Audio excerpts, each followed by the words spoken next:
Hey everybody. So this is going to be the last video about the mechanical sense of hearing. So this video is going to be all about the neural pathways from the cochlea in the ear all the way to the auditory cortex, a little bit beyond. So let's begin.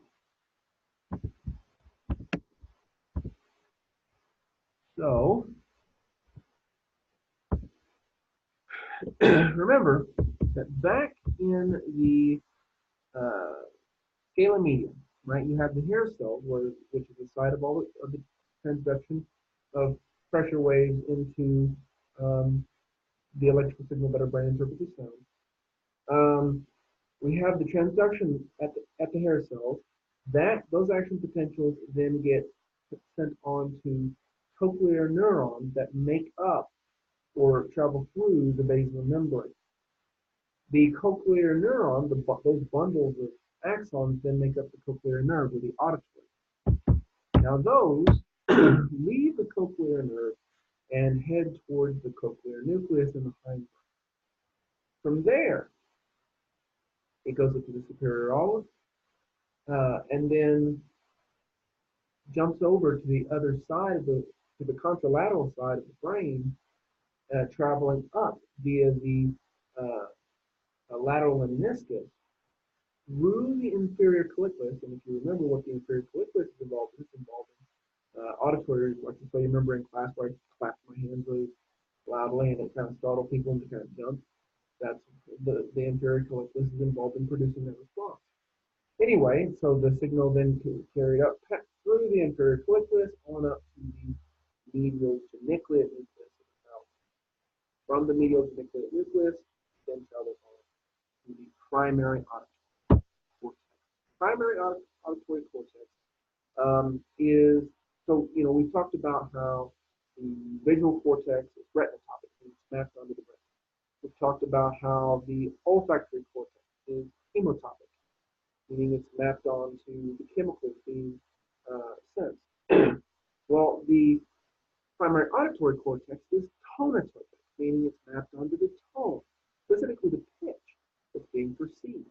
And so, depending on which pitch is being perceived, a different area of the primary auditory cortex um, uh, becomes active. Now, you have the blue area here around that corresponds to the secondary auditory cortex.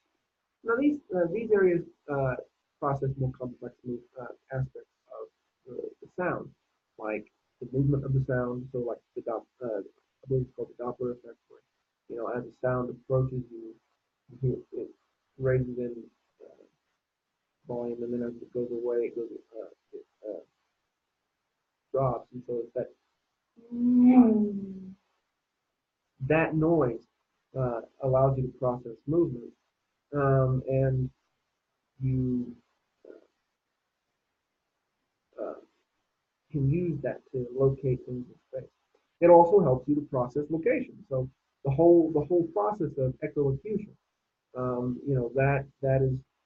that processing occurs largely in the secondary auditory cortex, those areas surrounding the primary.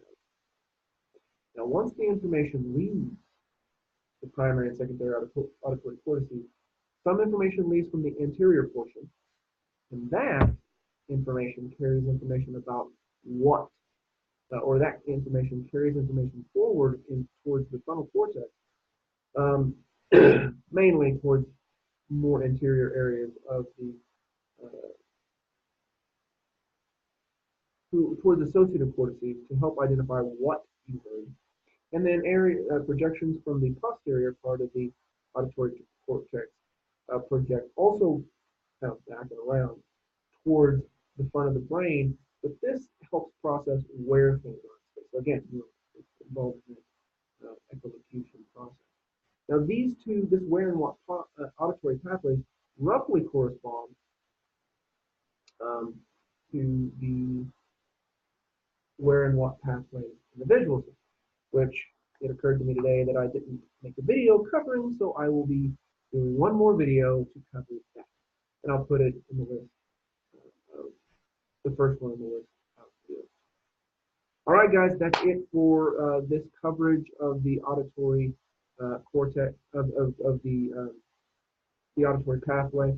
This also is the end of the videos that the end of the mechanical reception, my coverage of the mechanical reception of hearing. So in class we'll start talking about the mechanical reception of somatosensation. So that is it for this video.